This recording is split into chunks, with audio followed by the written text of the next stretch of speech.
Трудно ми е да говорим срещу човека, който е президент на държавата, в която аз живеям. Човека, който, да кажем, не е мой приятел, но е мой познат човек, с кого съм пил кафе и сме седели заедно. Обаче изненадваща е наглостта на начинът, на който той мисли да разреши българския въпрос, българо-македонските проблеми. Две неща там проличват. Първо проличва неговото право или правото на македонската държава да удари черен печат на паспорта на секой, за който мисли, че не е благонадежен да влезе в тая държава. И това право трябва да се почитува. Даже това право е дадено така да може и без обяснение да се стави печат неко. Това е първата работа. Но има една доза, която е изненадваща за мен, на липса на добро възпитание и липса на съображение с ситуацията, в която се намираме всичките от страна на македонския президент, когато поръчва, че ако става дума за зверствата, вършени в Македония, тогава най-добре би било българските политици, конкретно Милков, да дойдат и да видят убитите в Баташа. Да, господин Перев, това, което вчера беше казано след заседанието на Националния съвет по сигурност на Република Северна Македония, че според информация на президентството в Скопие, определени евродепутати и български политици са руски агенти и поради тази причина няма да бъдат допускани да влизат в Северна Македония, без да се позовава конкретно някое име. Това са вече конкретни обвинения. Как мислите, вървим в много крайни действия от тук нататък, колкото и да се опитваме ние от двете страни на границата чрез културни, просветни, икономически връзки да поддържаме едно добро сътрудничество? Съдбата на руската агентура в Македония е позната. Тие тука се 100 години на тая територия и свободно се движат в държавите, како што се Турция, България, Гърция, Македония, Сърбия, която е нивният център. Така че той не е казал нищо ново. Но недопускането на некои политици, българи, под обвинение, недоказани обвинения, че са руски агенти, дали значи, че према некои кај нас, които са доказани руски агенти, ще се предприемат казнени действия?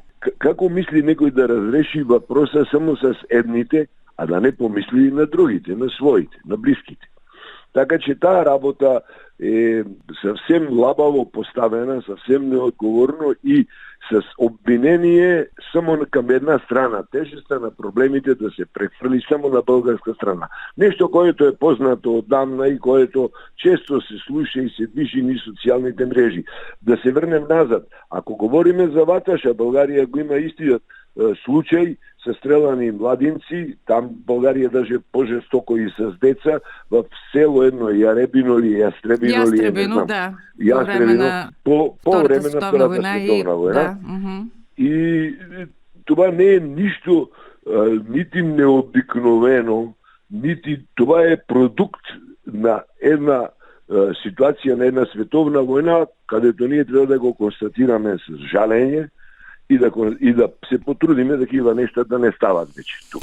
Накъде от тук нататък, господин Перев, как да приключим разговора с вас? Последните 3-4 години се опитваме да напипваме вярната посока и да създаваме някакви предпоставки, всеки един от нашата аудитория да може сам да достига до конкретни изводи. Но как?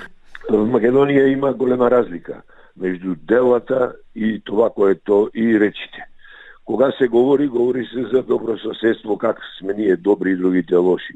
Но кога ги погледате македонските телевизии, да кажем, и македонските програми, македонските радиопрограми, там имате в елитно време, което в България е определено за министри, политически функционери, т.е. сутринта. Така наречения прайм тайм, да, сутрин между 8 и 10 в блоковете. Прайм тайма един час се отвая за явувањето в прайм тайма, един час слушателите и гледачите имат право да се обадат по телефон.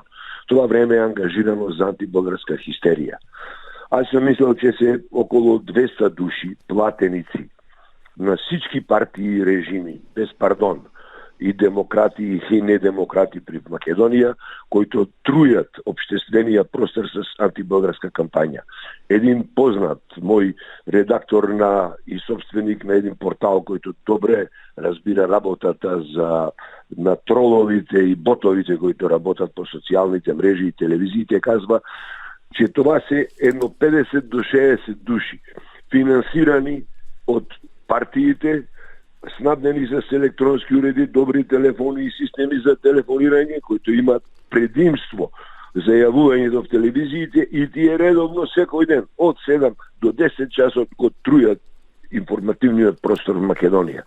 Министрите го немаат својот глас. Одговорните хора, директори на големи компании и концерни ги имаат такива в Македонија. Во прайм тајм го немаат својот глас.